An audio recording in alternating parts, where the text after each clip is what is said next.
Hey guys, what's going on? So today I have an album review for Viral Load's Brutalized Beyond Belief. This has become one of my favorite brutal death metal albums over about the past couple of months since I got this CD. And honestly, I think this album is practically a perfect 10. And so let me talk about why. So if you don't know Viral Load, they are a brutal death metal band from Texas. Started in like the mid to late 90s. I believe this originally came out in like 1997 or 98. This is a reissue put out through Amputated Vein in 2005. The original album cover was a little different. It was more akin to some like kind of US power metal type of stuff. But I think that this cover suits it better. The John Zig artwork, you got like a dead chick and a dead guy, and there's like some like weird like tentacle monster or something attacking them. But really memorable album cover. I really love John Zig's art style, so that's probably why I like this one more, but I think this one just kind of fits the atmosphere of the music more. But anyways, Viral Load started out as a full band but with programmed drums, which was this album, but then Sean Whitaker, who is kind of like the head of the band, it eventually just became a one-man project of his, which he also has It Says Decrepancy, another one-man great brutal death metal band. But this album, different vocalist, Sean Whitaker on guitar and backup vocals, and then they had a bassist, and then, like I said, programmed drums. The track listing on this reissue is a little different, but I'll be going over the track listing on this particular version of the album since I'm just more familiar with that. I guess I'll just show like the CD and shit, but I already talked about the album cover. And there's the back of the track listing. You've got Bash Fucking Skull, My Mighty Sword, Mesmerized by the Bloodstained Walls, Crack Whore, Galloping Upon the Entrails of the Dead, Deviated Septum, Isolation, Lacerated Flesh, Blisters, Scab, and Scars, and then It Has Risen, which is strange because it's originally It Has Risen was originally the first song on the album on the original version. And then you got some like bonus tracks. You got Spit and Hit, Crack Whore, 1996 version, Evil Uprising, Harsh Realities, and Frenzy. And then there's like video footage for a live version of My Mighty Sword. So yeah. Here's the disc, pretty cool looking, and then something that's kind of neat about the disc actually is when you spin it, it makes this really weird like thing. So yeah, behind the disc, it's got more of that stuff, really cool looking. On the inside of like the spine, it says Backwoods Brutality, and then if you look, you can't really see it, but the sample for the song Crack Whore says crack pipe smoking blister lip bitch, and it says that you can't really see, but it says that kind of hidden in the tray back there. I like when bands do little kind of Easter eggs like that in the artwork of the CD or vinyl tape, whatever. Lyrics and stuff in the booklet. Really good lyrics on this album for the most part. I'll talk about that. Thank you list and a picture of the band at the time. Pretty sick. So this is a really unique album for brutal death metal. If you're expecting like a ton of blast beats, then that's not what you're gonna get with this. If you're expecting all slams and groove, there is plenty of slams and groove on here, but there's a lot of really thrashy, kind of punky, like tremolo picked riffs on here. There's plenty of skank beats on the drum machine. There's some groove. There's some slower, kind of doomier parts in songs like My Mighty Sword and It Has Risen, or Risen. I don't know how you fucking pronounce it.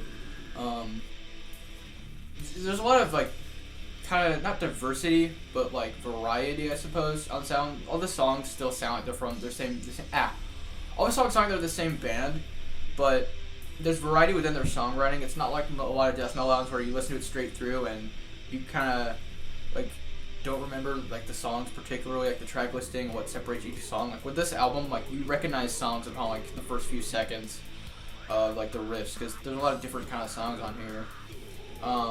Bash Fucking Skull is one of the best ones on the album. There's just some great chuggy, slammy riffs on there. My Mighty Sword, no question, my favorite song on the album, probably the best one. It's a doomier song. There's some just really catchy vocal arrangements. Just really doomy melody. It just sounds fucking sick, man. There's one part of that song that has kind of the like kind of death sounding harmony, which I really like. Mesmerized by the Bloodstained Walls has one of the best slams in this whole album. Around the beginning of the song, it's just so catchy. Really sick lyrics to that song as well about like just like ending mankind. It's like really fucking gory. Crack Whore is like one of the more like punky kind of songs on the album. Really catchy, really stupid fucking lyrics that have aged so badly. But I mean, if you're into brutal death metal, especially the old school shit like this, I mean, you kind of come to expect that. It has that late 90s kind of charm. Galloping Upon the Entrails of the Dead. I'd say that, Deviated Septum, and Isolation, those are probably the 3 weakest songs on the album, but they're all still really good. But there's a little bit of like some black metal riffs in here I forgot to mention. There's one in Bash Fucking Skull, and I'm pretty sure in Galloping Upon the Entrails of the Dead, there's this kind of second wavy sounding riffs here and there. I don't know if that was supposed to sound black metal-y or not, but a lot of it really does. Which again, I think it brings a lot of variety. There's elements of thrash and black metal and like punk on a brutal death metal album. I think that's cool, but without sounding like gimmicky or weird.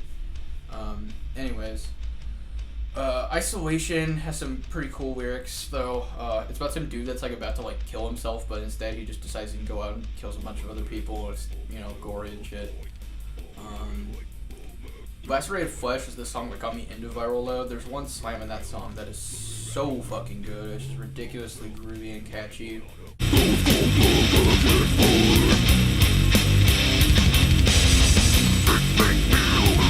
Yeah, that's definitely one of the highlights of the album for me. Blistered Scab and Scars is another.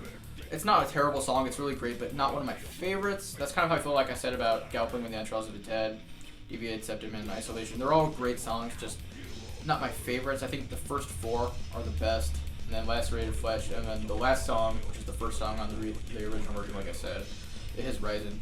The end of that song is so good. There's like a doomy kind of outro, and just it gives me goosebumps just the way the vocals sound. The guitar riffs on here, there's a mixture of like tremolo picked riffs, really chuggy slams, and then kind of like there's a few like kind of little shreddy things here and there, which are really cool. Some like whammy bar shreddy shit. The bass for the most part it's not inaudible. There's a lot of low end on this album. This album has kind of more clean production, but not in a modern way. It's still really old school sounding, but think like the old Putrid Pile albums in terms of production. But there's definitely a lot of low end on this album, but the bass doesn't really have a ton of presence in there, which I don't really have a problem with though, because this isn't the type of technical shit where there's like bass breaks and stuff like with something like Deeds of Flesh. This is a lot more simple. I think the vocals are one of my favorite parts of the album. I can't remember the name of the vocalist on here, but his fucking vocals are so good. His mids and like his lows, you could kind of make out a lot of what he's saying. His vocals just sound really aggressive. A lot of people complain about the highs on here, which I understand. I'm pretty sure the highs were done by Sean Whitaker, the backup vocals, but his highs sound different than they did in all his other stuff later on. They're like really shrieky and super high pitched, and a lot of people can find that to be kind of annoying, which I get. But I think that I don't know, when I first listened to this, I thought they sounded kind of goofy, but the more you listen to it, it kind of makes the album fun. Because while this is like a really like pissed off brutal death metal album, you know, really juvenile and just like angry, at the same time it's fun and like catchy, you know, and I think that those kind of vocals kind of make it more fun and catchy. I don't know. But yeah, I mean, every song on here just has something about it in particular that sticks out. My favorite ones, like I said, Bashed Fucking Skull, My Mighty Sword, Mesmerized by the Bloodstained Walls, Crack Whore, Lacerated Flesh, and His Rising. The bonus tracks are okay, but I don't usually listen to them. But they're all good songs, but the full album is already best, because I mean, with bonus tracks, this is about like an hour long. But the actual album is like a little over half an hour. But yeah, if you want brutal death metal with a lot of substance to it, then you'll love this, because while I love like the really blasturbation shit, that's my favorite style of brutal death metal, sometimes it's listen to stuff where there's more traditional, catchy kind of songwriting, and if you want that in brutal death metal, like without sacrificing any of the heaviness, then you'll get this, because you'll love this, is what I meant to say. Like, it's just so fucking catchy and fun. There's melody, there's slams and groove. It's still really intense, kind of juvenile sounding at times. And I think this is the best thing Sean Whitaker ever did, this album. I also really love Insidious Decrepancy's debut, Tekken Orgy of Atrocious Suffering. I actually just got that on CD a few days ago. Maybe I'll talk about that in another video. It's a really great album. But I think I gotta give this a 10. There's nothing about this album I don't like, and I think that this is an essential brutal death metal album to listen to. If you've never listened to this, because they're not the most popular brutal death metal band, even if you're not into brutal death metal, I would highly recommend you check this out because there's just some remarkable shit. But yeah, that's it for this video though. I hope you guys enjoyed. Remember to like, comment, subscribe, and I'll see you guys next time. Bye.